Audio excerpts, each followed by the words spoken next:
Bueno, dejen que sus Biblias caigan abiertas. Espero a un lugar ya conocido, 1 Timoteo 3:1. 1 de Timoteo 3:1. No hemos leído todo el pasaje en un par de semanas, así que vamos a leer 1 Timoteo 3:1 al 7 otra vez. Hemos estado ahí por varias semanas, pero hay que leer todo este pasaje. 1 Timoteo 3:1 dice: palabra fiel, si alguno anhela obispado, buena obra desea. Pero es necesario que el obispo sea irreprensible, marido de una sola mujer, sobrio, prudente, decoroso, hospedador, apto para enseñar, no dado al vino, no pendenciero, no codicioso de ganancias deshonestas, sino amable, paciente, no avaro, que gobierne bien su casa, que tenga a sus hijos en sujeción con toda honestidad, pues el que no sabe gobernar su propia casa, ¿cómo cuidará de la iglesia de Dios? No un neófito, no sea que se envanezca, caiga en la condenación del diablo. También es necesario que tenga buen testimonio de los de afuera, para que no caiga en descrédito y en el lazo del diablo. Su nombre era Francisco Solano López, y según un historiador, él pasará a la historia como uno de los peores generales militares de toda la historia. El general Francisco Solano López era el máximo comandante del ejército de Paraguay, al mismo tiempo que la guerra civil estadounidense hacía tragos. Paraguay estaba en guerra con Brasil y necesitaba cruzar el brazo oriental de Argentina para invadir una porción del sur de Brasil, pero Argentina dijo no a esta solicitud. Entonces el general López también le declaró la guerra a Argentina. Brasil ya tenía el control del gobierno de Uruguay,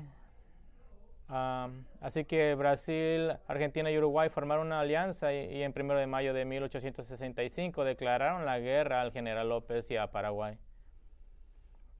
Y llegó a ser conocida como la Guerra de la Triple Alianza. Y fue una horrible, horrible tragedia. La mitad de la población de Paraguay murió y el 90% del ejército de Paraguay murió en batalla. En un ataque de rabia, el general López trató frenéticamente de asignar culpas y comenzó a ejecutar a cientos de personas, incluidos algunos de sus propios familiares. En un alivio para todos, el general López murió en batalla en 1 de marzo de 1870, poniendo así fin a una de las peores exhibiciones de liderazgo en la historia. ¿Y por qué traigo esto? Porque es muy claro que cuando los líderes son ineptos o corruptos, aquellos a los que dirigen terminan sufriendo mucho. Aquellos que son inocentes, víctimas de un liderazgo que no pueden controlar lo que sucede porque no están en cargo. Y esto es también cierto en la iglesia de Jesucristo. La iglesia necesita pastores que estén preparados y calificados para hacer la tan importante obra de guiar al pueblo de Dios en la tierra. Y a medida que continuamos mirando a los pastores de la iglesia como parte de nuestro tema del 2021, el tema de la iglesia, el pilar y el fundamento de la verdad, hemos estado aquí en 1 Timoteo 3:1 durante varias semanas para explorar realmente este llamado a los líderes de la iglesia, tanto a los que actualmente dirigen como a los que Dios llamaría o llamará al papel del pastoreo en la iglesia. Tenemos un número de hombres en la iglesia que en diferentes niveles que están siendo levantados para ser pastores. La última vez comenzamos a mirar a la idea de prepararnos para el pastoreo, para dar cuerpo a lo que significa aspirar al oficio de supervisor. Y estábamos usando Hebreos 13:1 al 6 para ayudarnos a entender algunos de los preparativos necesarios para ser pastor en la iglesia. Así que vamos a Hebreos 13. Volvamos a Hebreos 13. Hebreos 13, solo una revisión rápida en cuanto a por qué estamos usando Hebreos 13. Recuerda que en este capítulo se encuentran dos versículos muy importantes sobre el liderazgo de la iglesia. Hebreos 13:17 nos recuerda: obedezcan a sus líderes y sométanse a ellos, porque ellos cuidan de ustedes, porque te van a dar cuentas. No hagan esto. Es un versículo al que regresaremos más atrás, pero tal vez menos conocido, en versículo 7. Dice: acordaos de vuestros pastores que os hablaron de la palabra de Dios. Considerad cuál haya sido el resultado de su conducta e imitad su fe. Y hablamos de que estos son probablemente líderes que han ido a casa al cielo después de haber vivido vidas fieles como pastores en la iglesia, y aquellos en la iglesia deben seguir su ejemplo. Lo que significa que eran fieles, lo que significa que los mandamientos en el versículo 1 al 6, que contienen algunas de las cualidades del pastor maduro y calificado. Por lo tanto, el versículo 1 al 6 se pueden utilizar con confianza para ayudar a prepararse para el pastoreo.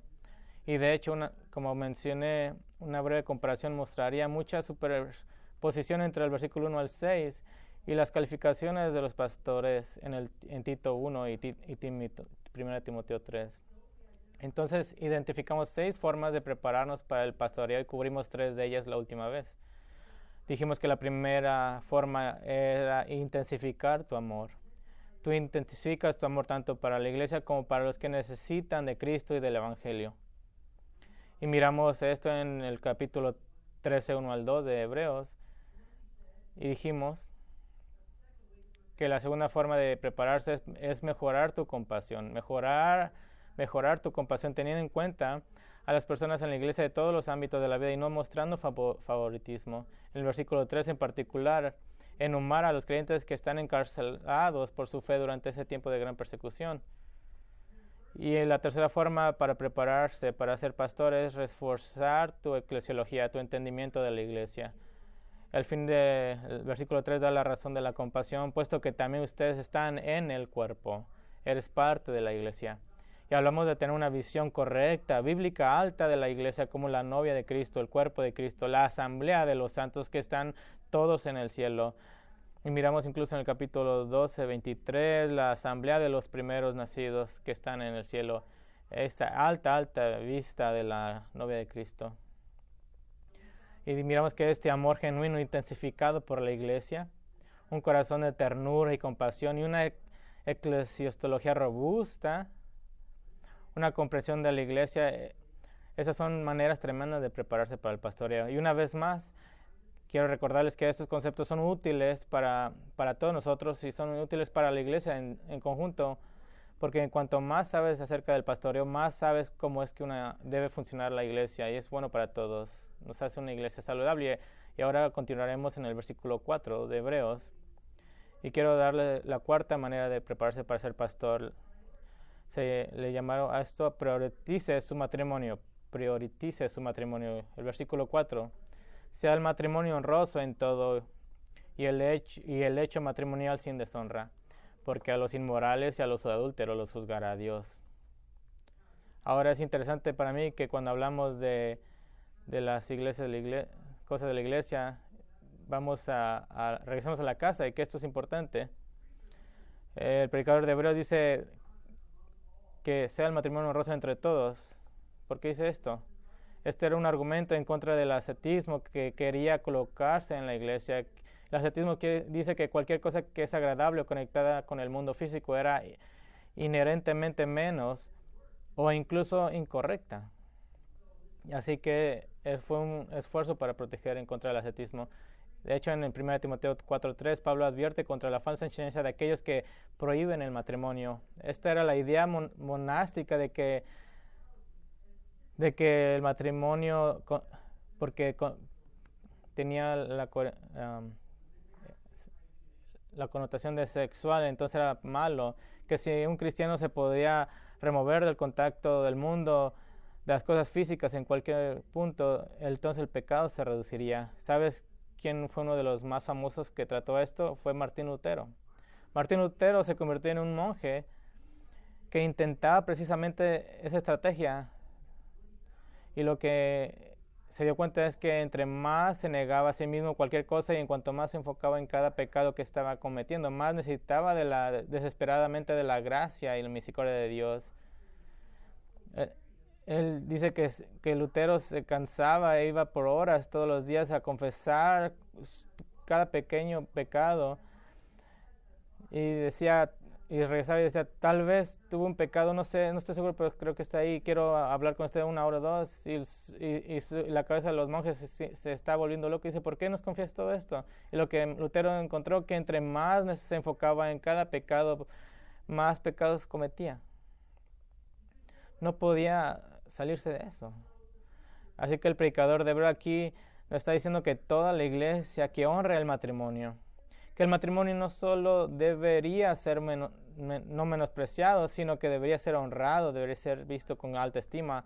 Y de hecho, Martín Lutero se casó y disfrutó un buen matrimonio con su esposa, pero debe de haber una santidad, debe de haber algo sagrado en el matrimonio, debe de tenerse en honra, con la clara implicación de que especialmente aquellos que están casados deben celebrar su matrimonio en honor, para apreciar al otro, para servir al otro, para caminar en fidelidad con el otro. El predicador dice que el lecho debe ser sin mancilla. El lecho sin mancilla es un eufemismo para la unión sexual que debería caracterizar al matrimonio. Otra vez hay un énfasis en matrimonio como santo, no contaminado, y el predicador de Hebreos no se anda con rodeos y camina inmediatamente hacia la habitación del matrimonio como algo importante. Y ciertamente en el resto del versículo 4 advierte contra el desastre espiritual y de la destrucción que resulta de la inmoralidad sexual que viola un matrimonio. Pero el hecho matrimonial también puede ser contaminado de muchas maneras más sutiles a las que la primera parte del versículo 4 parece aludir, que debe ser honrado. Déjame darte algunas formas sutiles en las que la cama es deshonrada. Simplemente tenemos que estar abiertos a hablar de las cosas como son. Primero que nada, la cama matrimonial es contaminada con una separación total matrimonial, sexual y amorosa. Por una separación total matrimonial, sexual y amorosa. Los dos son mezclados de manera que son misteriosos e indefinibles. El apóstol Pablo advierte en 1 Corintios 6:16 contra el sexo fuera del matrimonio, específicamente en el contexto de la prostitución. Y nos da su razón, y dice en 1 Corintios 6:16, dice, ¿o no sabéis que el que se une con una ramera es un cuerpo con ella? Porque dice, los dos serán una sola carne. En otras palabras, es una unión que pasa en un nivel espiritual, una que es diferente de todos los otros componentes del matrimonio: amor sacrificial, servicio, crear hijos juntos, ayudarse unos a otros hasta que la muerte nos separe. No puedes separar los dos. Otra forma en que es contaminada es compartir tu mente adúlteramente. Compartir tu mente adúlteramente. Jesús fue muy claro en Mateo 5:27 y 28, donde dijo, oíste que fue dicho, no cometerás adulterio. Pero yo os digo que cualquiera que mira a una mujer para codiciarla, ya adulteró con ella en su corazón. Y esto no es solo un problema con los hombres.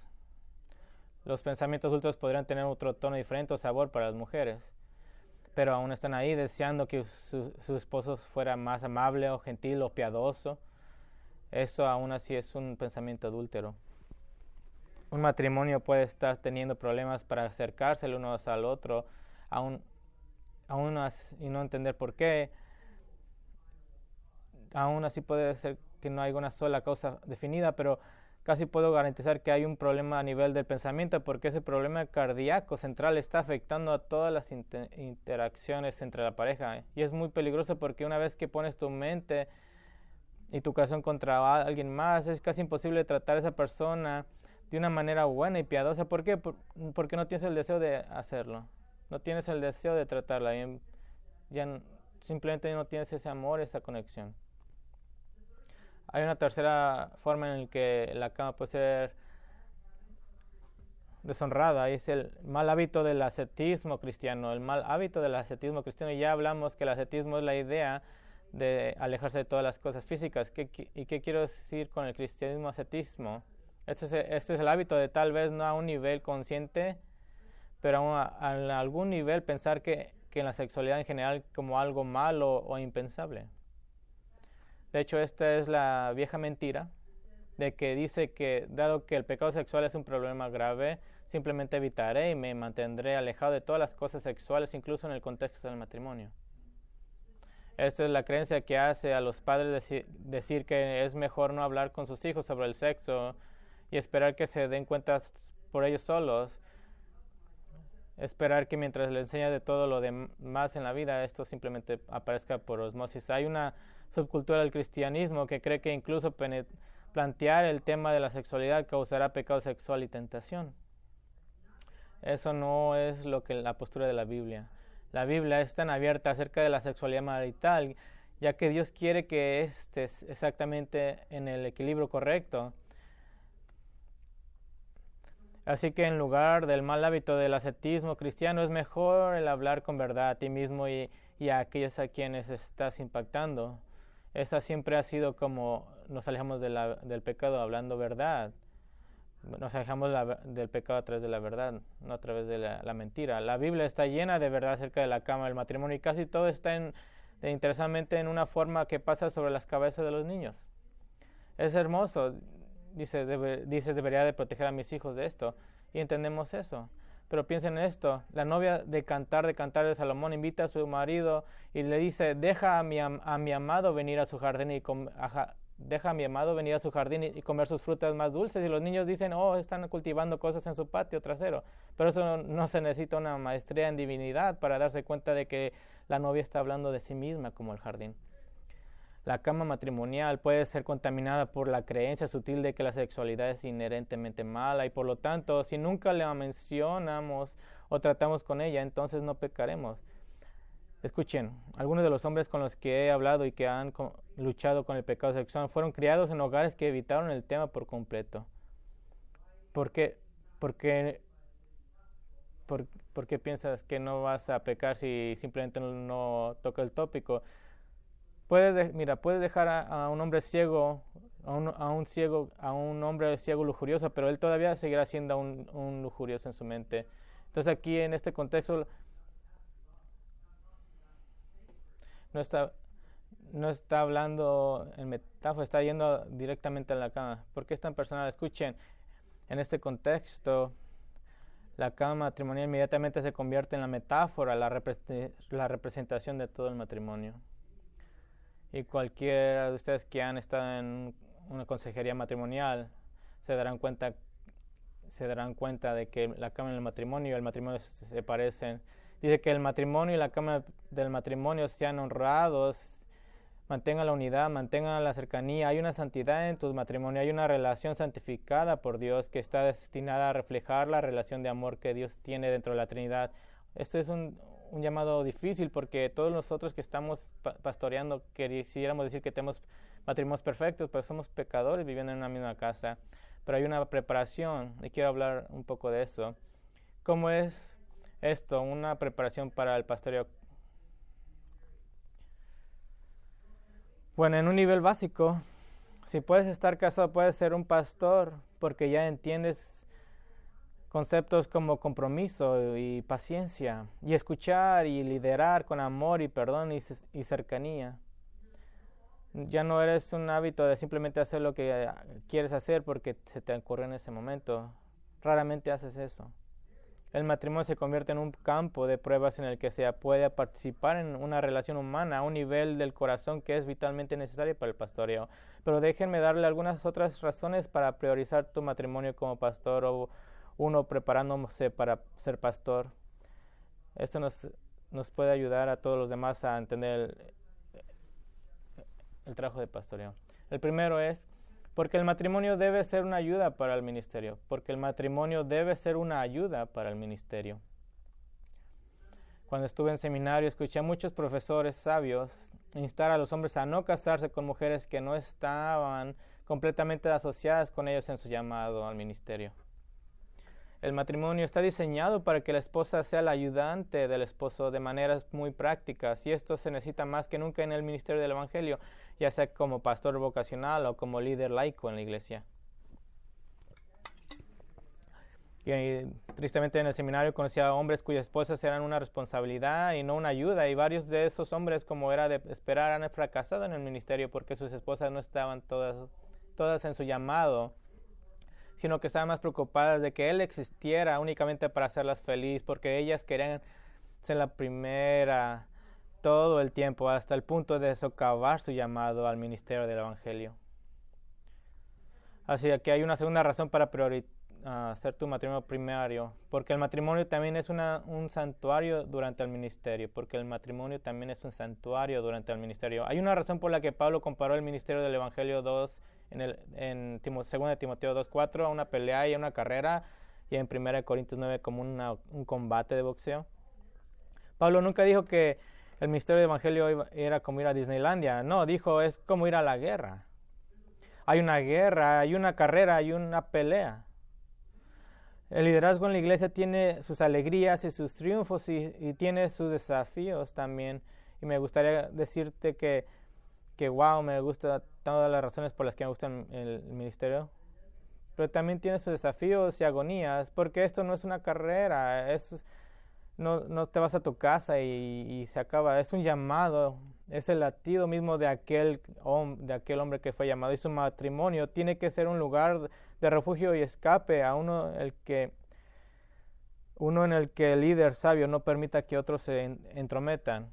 Y escucha, mucho después de que los desafíos del matrimonio hayan ido y venido, tu esposa seguirá estando allí, y ella necesita saber que si bien Cristo puede llamar a innumerables hombres al ministerio del Evangelio en cualquier momento, Cristo ha llamado a un hombre a ser su esposo, y ese eres tú. Y eso es bien importante, porque no tengo fantasías con la idea de ser irreemplazable. Oh, no, Grace Bible Church va a estar bien si yo me voy, y esa es la realidad, porque Dios puede llamar a otro. Hay una tercera razón por la cual priorizar tu matrimonio, ponerlo en primer lugar, porque el ministerio puede ser un desafío para la esposa del líder, El ministerio siempre está en su mente, el ministerio es una carga para la iglesia, siempre está en su segundo plano, y a veces la esposa de un líder se convierte en el departamento de quejas predeterminado, en el que las personas sienten la libertad de ser críticas y exigen, y cuando todo lo que ella estaba tratando de hacer era ir a recoger a sus hijos a la guardería. Así que tu matrimonio debe estar construido para soportar los desafíos del ministerio, los desafíos tanto de las altas como de las bajas, el trabajo que nunca termina. Así que debe haber un sentido en el que hay fundamentos en los que tu esposa sabe que la mantendrás apreciada y cerca y querida.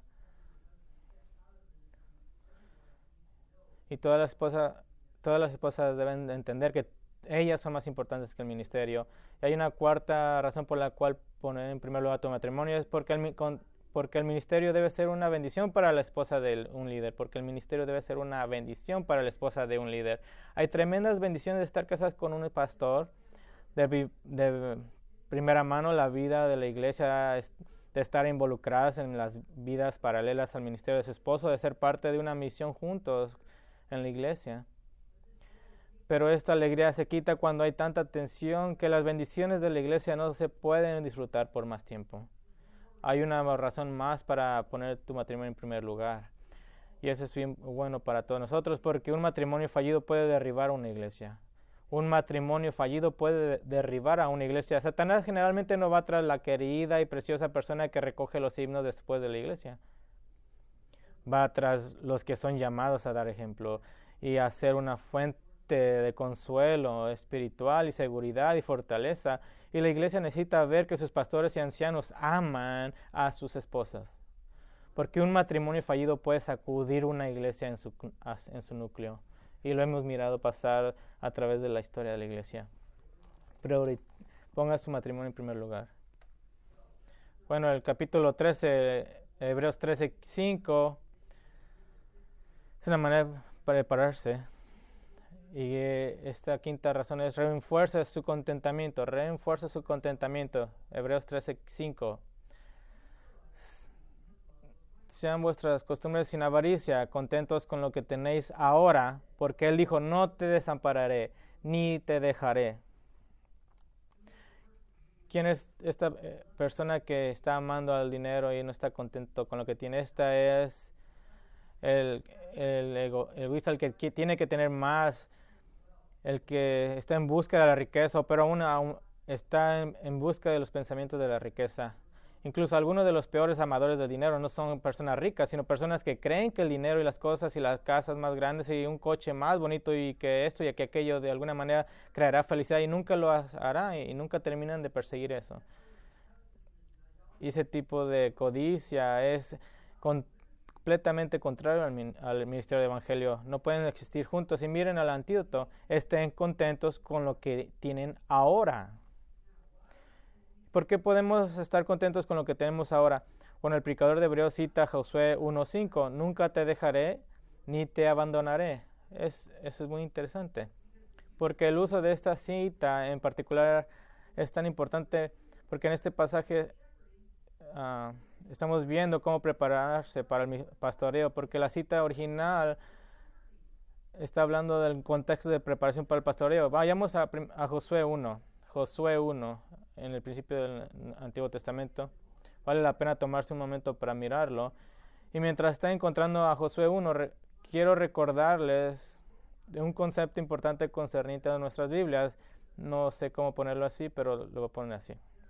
Hay más de 360 citas del Antiguo Testamento en el Nuevo Testamento, y ni en ninguno de estos casos en el que el Nuevo Testamento cita al Antiguo Testamento intenta cambiar el significado o contexto original.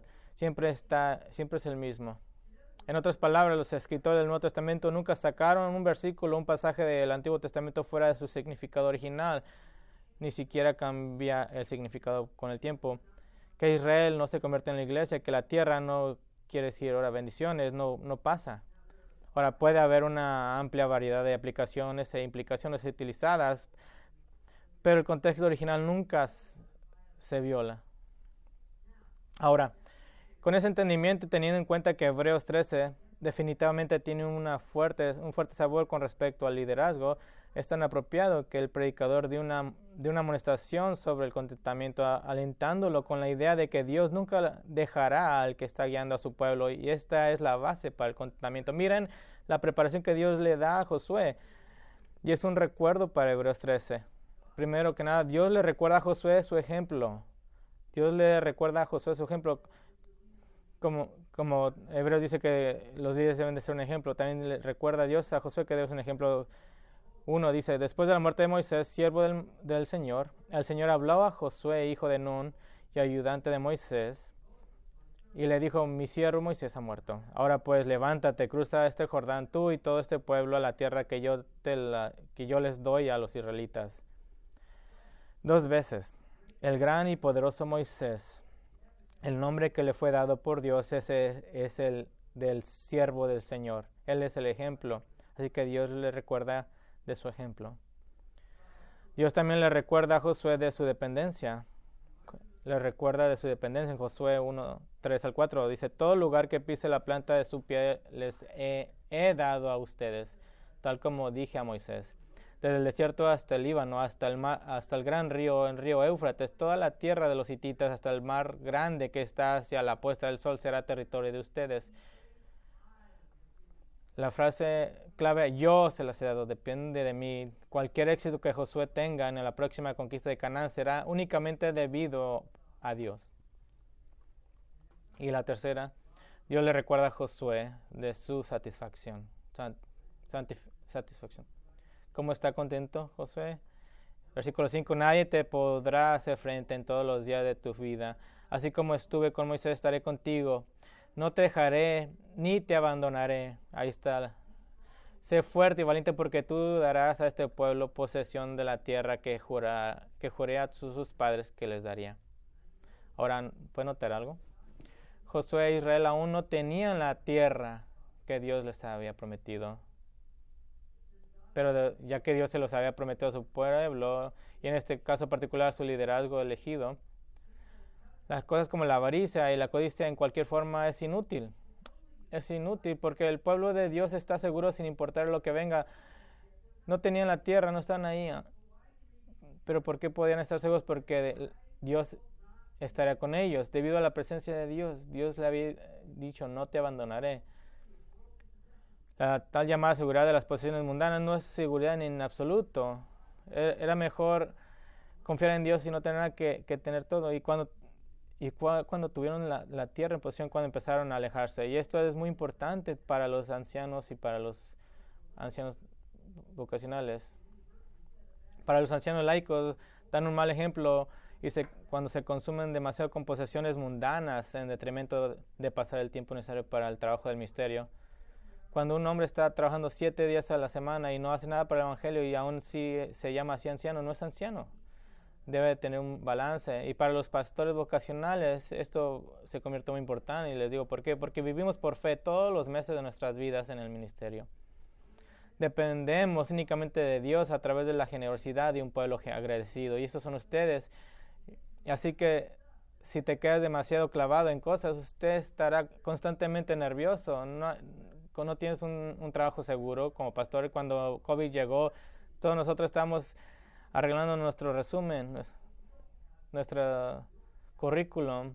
No tenemos un sistema en la iglesia en el cual vamos a tener un salario por un año si algo pasa con la iglesia. No tenemos eso. Así que si te clavas mucho con las cosas, vas a estar nervioso todo el tiempo.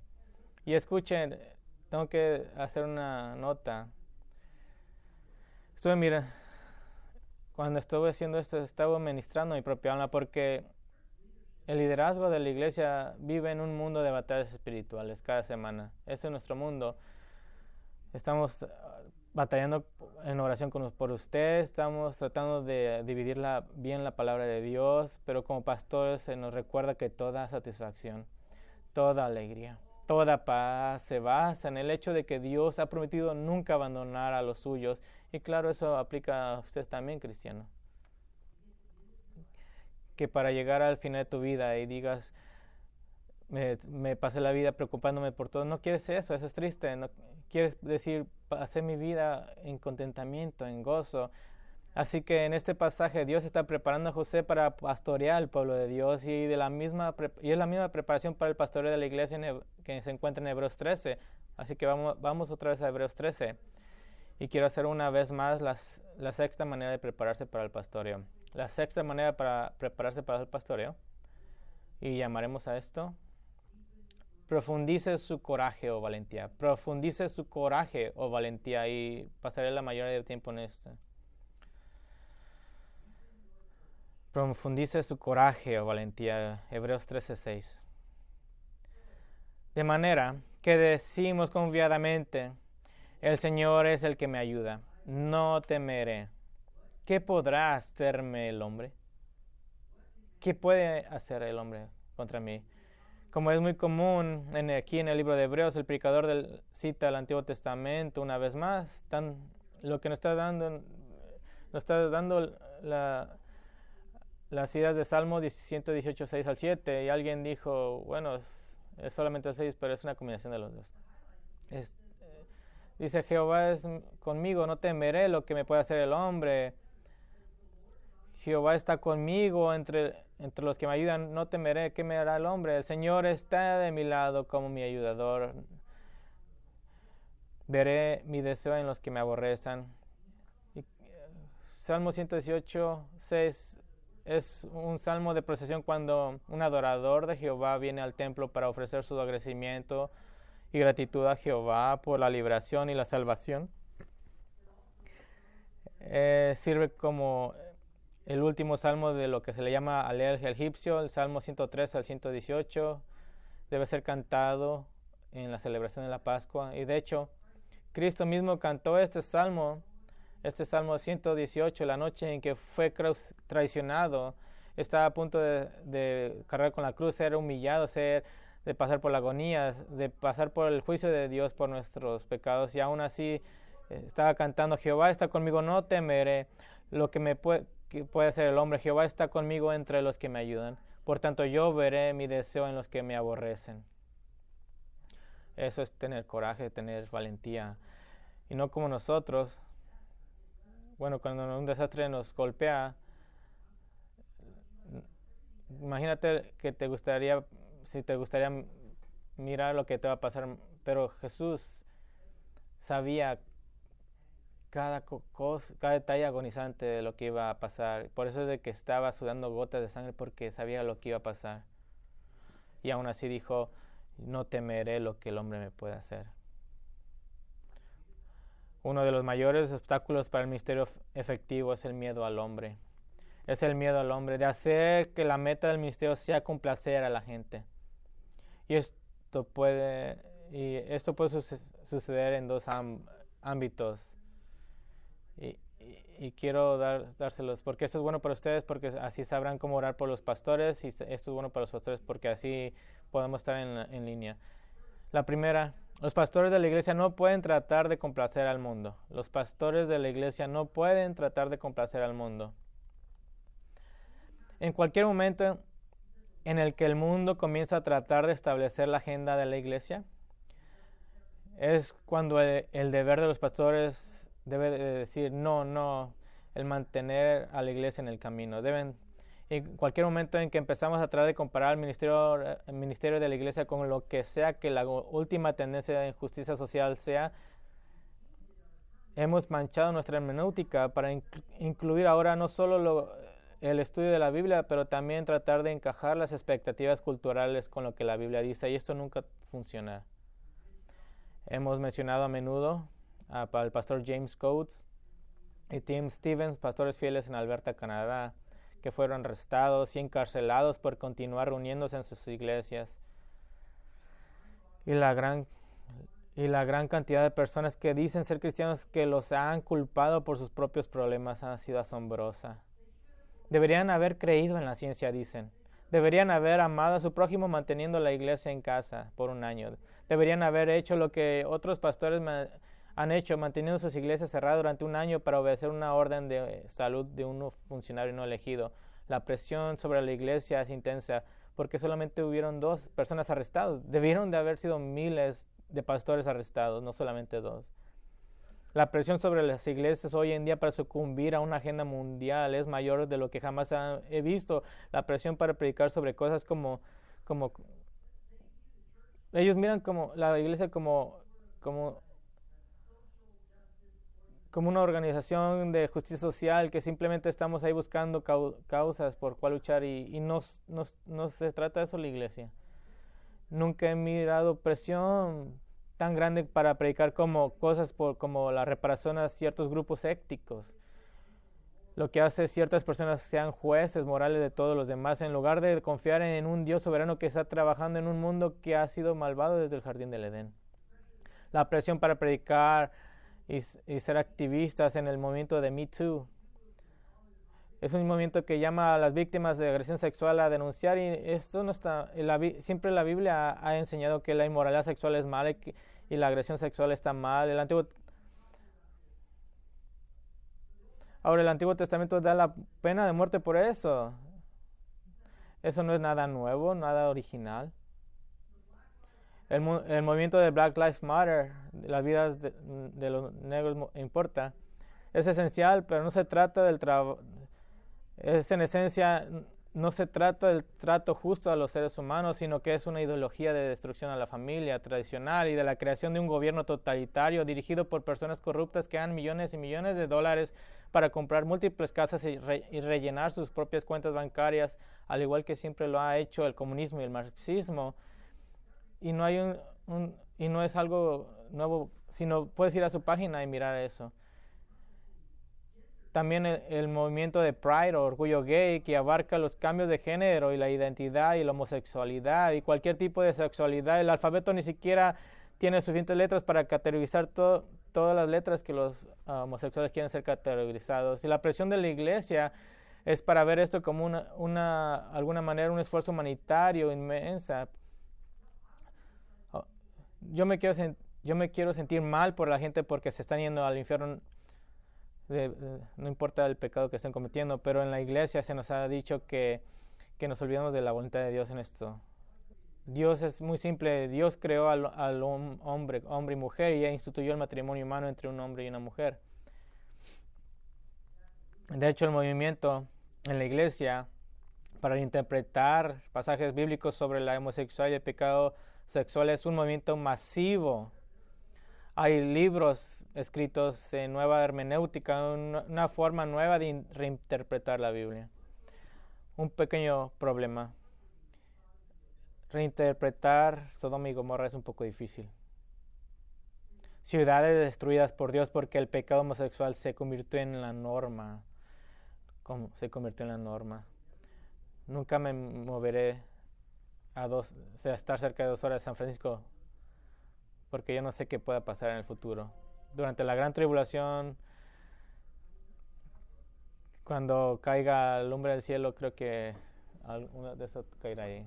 Y en el momento en que los pastores de la iglesia son absorbidos por tener sus Biblias en su mano y la agenda del mundo en la otra, entonces la iglesia va a sufrir. La iglesia va a sufrir. Los pastores de la iglesia no pueden sucumbir al miedo de los hombres. No puede. Hay una segunda advertencia acerca de complacer a la gente. Los pastores de la iglesia no pueden tratar de complacer a los miembros de la iglesia.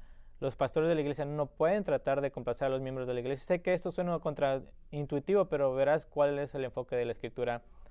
Ya hemos hablado a menudo hemos hablado con ustedes, miembros de la iglesia, de tener cuidado con una mentalidad de consumidores en la que la iglesia es simplemente una empresa que debe estar haciéndote feliz, que te pone a ti con una actitud constante de críticas. Incluso hemos tenido personas que visitan la iglesia y dejan reseñas en Yelp como si hubieran visitado a Kentucky Fried Chicken.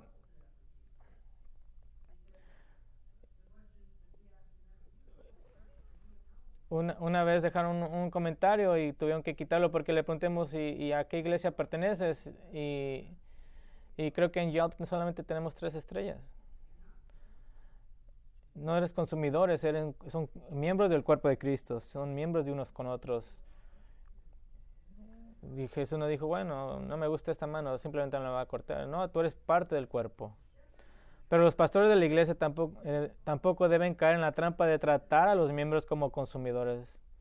No deben caer en la trampa de tratar a los miembros como consumidores. Jesús se bajó de la barca al cruzar el mar de Galilea, como se registra en Marcos 6:34. Y cuando Jesús salió de la barca, vio a la gran multitud y tuvo compasión de ellos porque eran como ovejas sin pastor. Entonces comenzó a enseñarles muchas cosas. No dice cuando desembarcó, vio a un gran grupo de clientes potenciales y tenía el deseo de hacerlos felices porque eran como compradores y vendedores, y comenzó a venderles muchas cosas. Ciertamente debe haber una medida de ternura y escuchar y conocer sus necesidades, pero les puedo decir una cosa, la necesidad más grande que tienes tú es el ser pastoreado a la imagen de Cristo, sea que te guste o no. Y en lugar de complacer a los clientes, los pastores deben estar en el negocio de pastorear a las ovejas, de alimentar sus almas con la palabra de Dios. Y aquí está la ironía. Al tener como meta no complacer a las ovejas, sino pastorear a las ovejas son alegres, se vuelven felices en el Señor, ansiosas de ser alimentadas, anhelando escuchar la palabra de Dios y reunirse. El pastoreo no siempre es un proceso que se siente bien, no es un proceso que trae felicidad temporal. A veces los cortes a tu propia alma son heridas profundas y necesarias para dejar que el pecado y el pensamiento equivocado salgan de una parte infectada de tu cuerpo. Y de hecho, un esfuerzo continuo para complacer a la gente, ya sea fuera de la iglesia o dentro de la iglesia, tiene 2 efectos horribles. El primero, últimamente falla, porque no se puede complacer a todo en el mundo. Yo me he dado cuenta que apenas puedo complacer a unos cuantos de ustedes. Y el segundo efecto es que este fracaso conduce al desaliento y a la desesperación, porque no tuviste el valor de hacer la obra del ministerio para el Señor. Yo no trabajo para ustedes, yo trabajo para Dios, para tu beneficio. Hay una gran diferencia entre esos dos. ¿Qué significa todo esto? Significa que como pastores de la iglesia permanecemos en nuestro carril, manteniéndonos fiel a lo que fuimos llamados a hacer. No son realmente tantas cosas. 1 Tesalonicenses 5, 2 al 13 reduce el trabajo de pastorear a 3 cosas: dirigir, trabajar e instruir. 3 cosas: dirigir, trabajar e instruir. Y la implicación de muchos otros pasajes del Nuevo Testamento es que la obra de liderar se hace principalmente instruyendo en la palabra de Dios. Instruyendo en la palabra de Dios. Eso es todo. Y tenemos gran confianza en la instrucción de la palabra de Dios. Y quiero simplemente clavar este punto a su casa. Vayamos a 2 de Pedro 1. 2 de Pedro 1. 2 de Pedro 1. Quiero mostrarles cuán suficiente es la palabra de Dios en el contexto de la instrucción de la palabra. Y cómo es que debemos de mantenernos en nuestro carril y no tratar de agradar a la gente. 2 de Pedro 1, empezando en el versículo 3. La mitad dice, pues su divino poder nos ha concedido todo cuanto concierne a la vida y a la piedad. Pues su divino poder nos ha concedido todo cuanto concierne a la vida y a la piedad. Por el poder de Dios se nos concede todas las cosas completas, totales, todo lo posible que pertenece a la vida y a la piedad. He dicho esto, pero nunca se me olvidará. Una pareja llegaron y dijeron, tratamos a Dios y a la Biblia y ahora necesitamos terapia. Eso no tiene sentido. Es como decir, traté radiación y quimioterapia, ahora necesito ser golpeado con una roca. No, están al revés. Todas las cosas que pertenecen a la verdad y a la piedad, a la vida y a la piedad. El mundo no tiene nada que ofrecerte en este sentido. Pero ¿cómo es que recibimos esta totalidad de riqueza espiritual? ¿Cómo recibimos este poder divino? De segunda mitad del versículo dice, mediante el verdadero conocimiento de aquel que nos llamó por su gloria y excelencia. Mediante el verdadero conocimiento de aquel que nos llamó por su gloria y excelencia. ¿Y cómo tenemos el conocimiento de Dios? Solo porque Él ha elegido revelarse a nosotros, generalmente en la creación, pero también ha escogido revelarse a nosotros en su palabra, en las Escrituras solamente. Y por el conocimiento de Dios que viene a través de las Escrituras, que se nos concede también. Versículo 4, por medio de las cuales nos ha dado preciosas y grandísimas promesas, para que por ellas lleguéis a ser partícipes de la naturaleza divina, habiendo huido de la corrupción que hay en el mundo a causa de la concupiscencia. Recibimos la promesa de Dios, que son preciosas, grandes, promesas reveladas solo en las Escrituras. Y todas estas promesas se centran en escapar los efectos y las consecuencias de nuestro propio pecado. Y así que tenemos nuestra bibliología, la firmeza de nuestras instrucciones, que son ricas, que establecen 3 y 4. Y mira lo rápido que Pedro pasa a explicar el poder divino de Dios a través de su palabra, que nos ha concedido todo para la vida y la piedad. Mira qué rápido va ahora la instrucción en cuanto a la vida y la piedad. Versículos 5 al 8. Vosotros también, por esta razón, dice,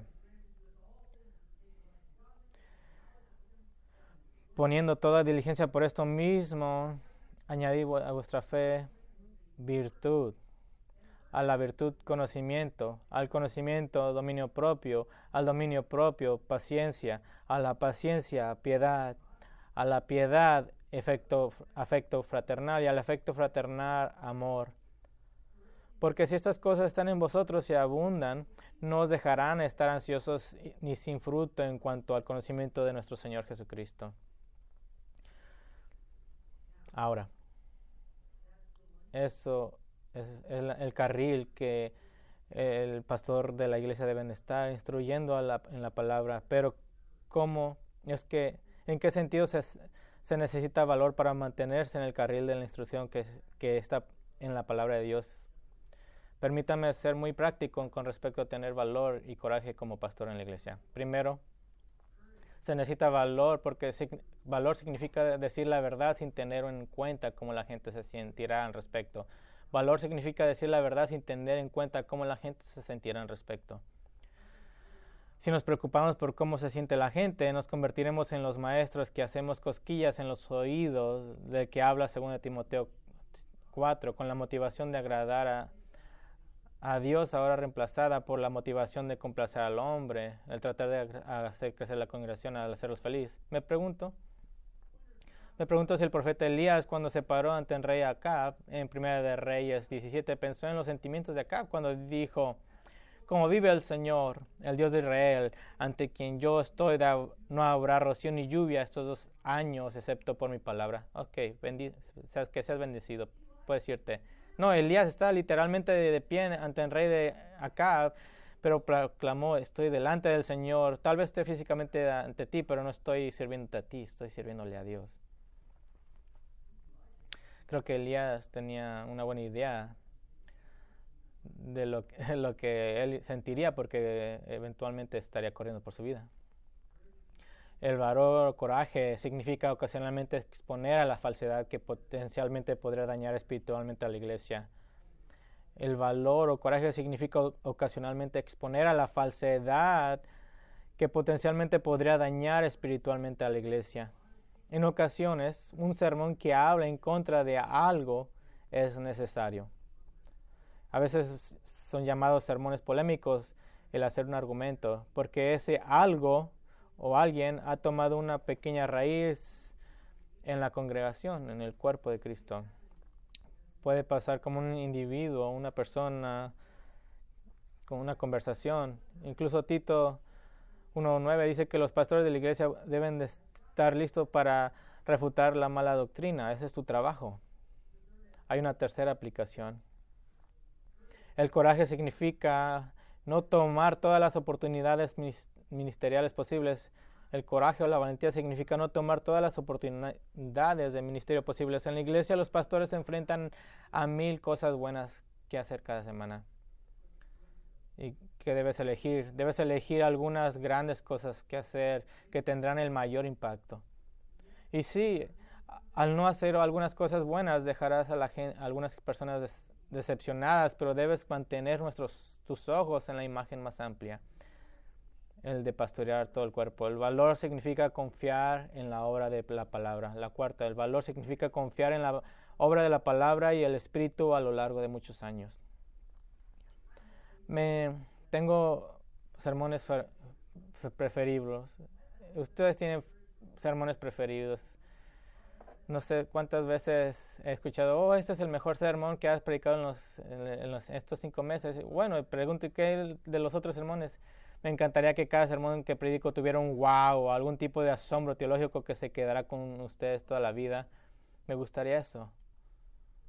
Pero el hecho es que los pastores de la iglesia deben proporcionar instrucción, ya sea en el pastoreo individual o en la enseñanza, en un entorno más informal, predicando la palabra, en la instrucción a través de los himnos, canciones que cantamos semana tras semana con consistencia y regularidad. Y esto requiere una medida de coraje porque el mundo exige innovación. Y el mundo exige algo nuevo, fresco, radical. Algo diferente. Todas las semanas. He predicado aquí como 110,000 veces. Y no puede ser fresco todo el tiempo, pero déjame decirte algo. Pero la admonición predica la palabra, nunca ha cambiado. Ha permanecido y permanecerá. Y el ministerio a los hombres que miro son los que simplemente semana por semana, por 40, 50 años, simplemente nunca han cambiado lo que hacen. Y las primeras palabras es, abran su Biblia cada semana. Y para ustedes que sean pastores futuros, déjame decirte algo. Tú debes de saber tu carril y quedarte en él. Haces lo que a Dios le place. Porque si te desvías, si dices, tal vez debería tratar eso, tratar aquello. Cuando hay innovación, incluso es parte de tu pensamiento, te vas a desviar. Debes quedarte en tu línea. Ahora hay una ironía. Y la ironía está en esta terminación tiene un efecto de limpieza en la iglesia. Si usted como pastor o como grupo de pastores simplemente se mantienen fieles a las pocas tareas a las que fueron llamados, eventualmente la iglesia se transformará en un pueblo, escuchen, que solo está complacido cuando nos mantenemos fieles a las pocas tareas a las que nos ha llamado Dios. Así que tú complacerás a Dios primeramente y luego a la gente. He hablado con pastores que se han ido de su carril y han dicho, no sé qué hacer. Tengo una iglesia llena de gente que simplemente quiere que las haga feliz. ¿Qué hago? Y les digo, simplemente predica la palabra y míralos irse hasta que los pocos que se queden sean limpios. Y entonces tu iglesia empezará a crecer como debe. tú tienes que poner a la iglesia a través de un coma espiritual, a través de predicar la palabra, y deja que las cabras y los inconversos se vayan. Un pastor me dijo, empecé a predicar la palabra y me quedé con 4 y después empezó a crecer. Quédate en tu carril. Una de las cosas grandes de ser un predicador es que es una de las pocas profesiones que entre más viejo te pones, más la gente te respeta. Nadie quiere a un pastor de 20 años siendo pastor. ¿Por qué? Porque no han hecho nada aún. No han sido heridos aún. Entonces, ¿qué le salió mal al general Francisco Solano López? Porque era tan inepto, porque era tan gobernado por sus propias pasiones y aparentemente no tenía ningún problema en ver a las personas que se supone que debía proteger ser devastadas por una fuerza abrumadora. Porque fuera un problema. Porque el general Francisco Solano López era el hijo malcriado del dictador de Paraguay, Carlos Antonio López. Y López, el líder de Paraguay, simplemente le dio el ejército a su propio podrido hijo, Francisco. Pero aún el dictador, su papá le dijo, no uses a los militares para resolver asuntos diplomáticos. Un consejo que Francisco ignoró por completo y literalmente costando la vida de la mitad de la población de Paraguay. El general López era una persona no calificada, inmoral y muy poco preparado para el desafío del liderazgo del mundo real. Y déjame decirte algo. El pastoreo no es para los cobardes. El pastoreo no es para el mariscal del campo sentado en una silla que ha estado sentado como miembro de la iglesia durante años y simplemente dice, yo puedo hacer eso también. No es para los que no son preparados, no son para los que no son para los que simplemente han dado una clase de estudio bíblico. ¿Por qué es tan importante? Porque es el Evangelio de Jesucristo en el que estamos tratando, es el santísimo conocimiento disponible para la humanidad, el único conocimiento que hace la diferencia. Y los pastores son los que deben diseminar es el único conocimiento que hace la diferencia entre la vida y la muerte, la alegría y el juicio, el cielo y el infierno. Así que el ministerio del pastoreo se debe abordar con asombro, con sobriedad, con miedo y con esta actitud de humildad del corazón. Pablo dijo de sí mismo y de su compañero de ministerio en el Evangelio en 1 de Tesalonicenses 2:4, dice, sino que según fuimos aprobados por Dios para que se nos confiase el Evangelio, así hablamos, no como para agradar a los hombres, sino a Dios que prueba nuestros corazones. ¿Agarraron eso? Que la meta de Pablo era el agradar a Dios. Así que mi oración es que continúe Dios poniendo pastores fieles en el mundo. Es mi oración que en las décadas que vengan muchos de ustedes y algunos de ustedes pequeños que están allá arriba mirarán a Grace Bible Church y dijo, en esa iglesia Dios me llamó al Evangelio. Esa es mi oración. Oremos juntos. Señor, preparan a hombres. La iglesia necesita hombres. Prepáralos, Señor. Prepáralos para el trabajo grande que hay. Está pasando tan rápido. Oh, Señor. Trae a los pastores. Aún el pequeño grupo con los que me junto, el pequeño grupo de Timoteo, que están preparando para el ministerio de la palabra, para que crezcan más. Pon ancianos en la iglesia que conocen la palabra. Pone hombres que creen que sea su vida, que no sea simplemente trabajo. Dios, Señor, la iglesia se levantará o se caerá según sus líderes. Así que te pedimos, Señor, que si tengas gracia, que los pastores de aquí en la iglesia nos des un corazón de humildad, de liderazgo, de determinación.